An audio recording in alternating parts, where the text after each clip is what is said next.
Pag-usapan naman natin yung General Order number 11.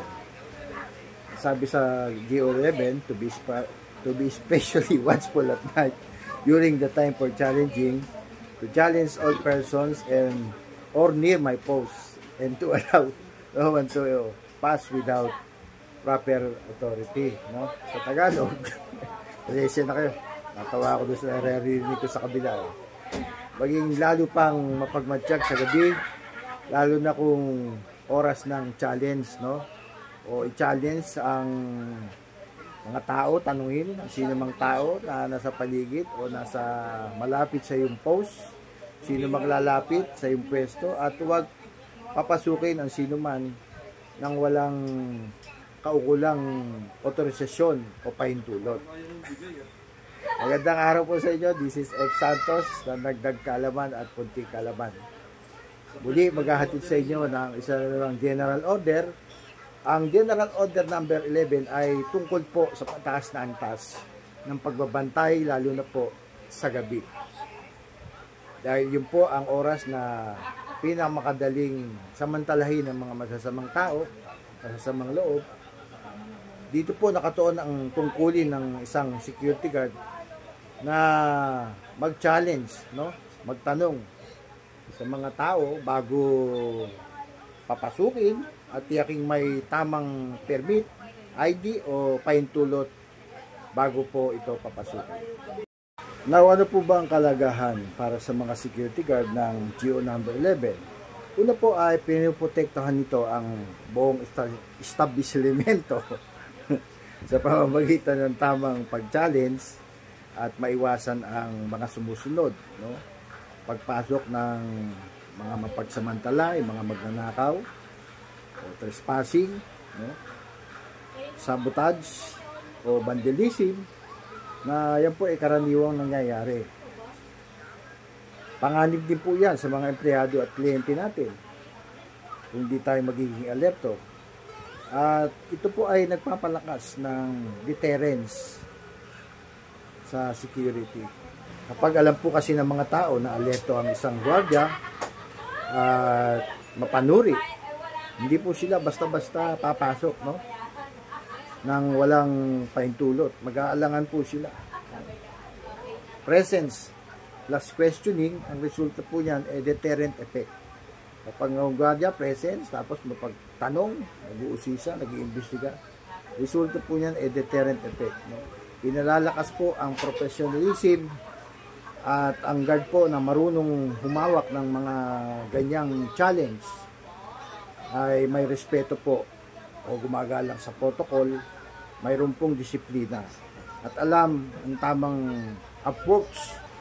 Hindi bastang huyo sino ka, kundi maayos pong at mahinahon na nagtatanong pero may authority.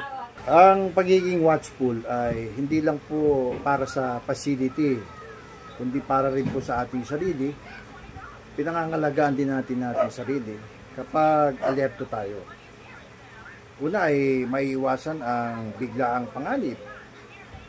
Mas napaplano mo ang tamang response. Kasi po ay may consequences kapag tayo ay may nilabag sa General Order number 11. Unang-una na nga po yan, magkakaroon po ng security breach. Paano po? Pwedeng makapasok ang magnanakaw, mga unauthorized personnel, taong mga may dalang armas, o taong mga may masamang intensyon. Kaya napakahalaga po na tayo ay maging watchful, to be especially watchful, binigyan diin pa. Ito po ang pinakamabigat na epekto.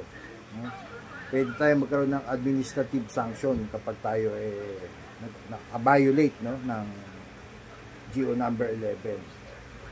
Paano po? Maaring tayo bigyan ng memo, no? Pagpaliwanagin tayo. At malala, kung napatunayan na meron tayong negligence, pwede tayo masuspinde. At ang pinakamasakit, pwede tayo matanggal sa post. No? Ma-RTU tayo, no? Return to unit o return to agency.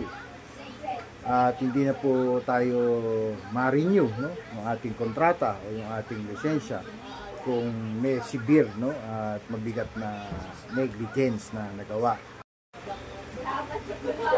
Magkakaroon din po ng reputational damage, no? Ang pangalan ng guard, of course, ng agency masisira kapag nagkulang po sa basic duty sa GO number 11. At ito po ay may mga legal consequences. Kung ang negligence po ang dahilan ng isang insidente, posible pong, of course, magkaroon ng investigation. Basic po yan, SOP, due process, at matag na culpable. Lalo na kapag ang negligence po ay napatunayan, mananagot po ang kumpanya sa may-ari ng establishment.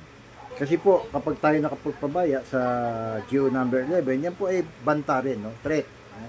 Panganib sa buhay ng ating mga empleyado, ng ating binabantayan. No? Possible sa atin rin, mga gwardiya. Kapag hindi po tayo nag-challenge ng maayos, pwede pong sa mga isolated area, no? Pwede tayong ma-surprise, no? Pwede tayong ma-ambush, malapitan ng threat, no? Hindi mapaghandaan ang ating encounter, no? Lalo na sa mga urban areas. Bakit po ba critical sa gabi? Kaya ang sabi sa GO11, to be especially watchful at night. Ano po, of course, mas madilim, no? Mas maraming blind spot, mas kaunti ang tao, lalo na kung 10 oras ng gabi. Mas madali pong makalusot ang mga intruder. Maaari nilang gamitin yung dilim ng gabi, no? Lalo na kapag ang gwardiya pagod, inaantok, maaari pong bumababa ang alertness ng isang security. Mas maraming krimen po ang nangyayari sa late hours, no? Sa mga wee hours na tinatawag, no? 10 oras ng gabi. Kaya sa GO11 po, naka-specify po dyan, especially watchful at night. At yan po ay binibigyan diin sa GO number 11. Simplihan po natin, halimbawa, kung may taong papalapit, no, sa gate, no, papalapit sa iyo, mga alauna ng madaling araw, dapat observe yung ilaw, yung distance, yung kilos ng tao, pino-profiling mo, no? Challenge, sir, ma'am, excuse me po, magandang umaga po, ano po bang pakay ninyo dito, no?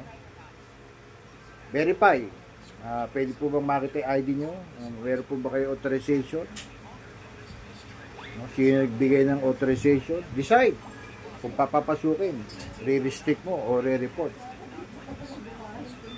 Dito umiikot ang General Order number 11. Tandaan po natin, ang General Order number 11 ay patikim.